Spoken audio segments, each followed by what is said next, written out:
ಈ ಚಳಿಗಾಲದಲ್ಲಿ ಗಿಡಗಳ ಮೇಂಟೆನೆನ್ಸ್ ಸ್ವಲ್ಪ ಕಷ್ಟನೇ ಹೇಳ್ಬೋದು. ಗಾಳಿ ಹೆಚ್ಚಿರೋದ್ರಿಂದ ಗಿಡಗಳಲ್ಲೆಲ್ಲ ಹುಳ ಆಗಿಬಿಡತ್ವೆ ಮತ್ತು ಎಲೆಗಳು ಉದುರೋದು, ಸ್ವಲ್ಪ ಆರೈಕೆ ಹೆಚ್ಚಾಗಿ ಬೇಕಾಗತ್ತೆ.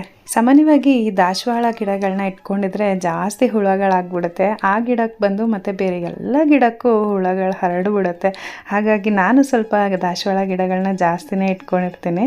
ನನಗೆ ಪೂಜೆಗೆ ಅದೇ ಹೂವನ್ನು ಉಪಯೋಗಿಸ್ಬೇಕು ಅಂತ ಆಸೆ. ಹಾಗಾಗಿ ಕೆಳಗಿನ ಗಾರ್ಡನ್ ಆಗಿರ್ಬೋದು ಅಥವಾ ಮೇಲ್ಗಡೆ ಟೆರೆಸಲ್ಲಿ ಇಟ್ಟಿರೋ ಪಾಟ್ಗಳಲ್ಲಾಗಿರ್ಬೋದು ದಾಸವಾಳ ಗಿಡಗಳು ಸ್ವಲ್ಪ ಹೆಚ್ಚಾಗೇ ಇದೆ. ಹಾಗಾಗಿ ನಾನು ಏನು ಮಾಡ್ತೀನಿ ಅಂತಂದರೆ, ಬೇವಿನ ಎಣ್ಣೆ, ನೀಮ್ ಆಯಿಲ್ ಅಂತ ಏನು ಬರುತ್ತೆ, ಅದು 1 ಕಪ್ಪಷ್ಟು ಬೇವಿನ ಎಣ್ಣೆ ಜೊತೆಗೆ 2-2.5 ಲೀಟ್ರಷ್ಟು ನೀರನ್ನ ಬೆರೆಸಿ 15 ದಿನಕ್ಕೆ ಒಂದ್ಸಲಿ ತಪ್ಪದಂಗೆ ಎಲ್ಲ ಗಿಡಗಳಿಗೂ ಹೊಡಿಬೇಕು. ಆಗ ಹುಳಗಳು ಆದಷ್ಟು ಕಮ್ಮಿ ಆಗುತ್ತೆ. ಇದ್ರ ಜೊತೆಗೆ 15ರಿಂದ 20 ದಿನಕ್ಕೆ ಒಂದ್ಸಲಿ ಗೊಬ್ಬರ ಹಾಕಬೇಕು. ಹೂ ತುಂಬ ಚೆನ್ನಾಗಿ ಬಿಡುತ್ತೆ. ಲಿಕ್ವಿಡ್ ಗೊಬ್ಬರ ನಾನು ಉಪಯೋಗಿಸೋದನ್ನ ಇವತ್ತಿನ ವಿಡಿಯೋನಲ್ಲಿ ಟ್ಯಾಗ್ ಮಾಡಿರ್ತೀನಿ. ಇಷ್ಟ ಇದ್ದರೆ ಒಂದ್ಸಲಿ ಚೆಕ್ ಮಾಡಿ.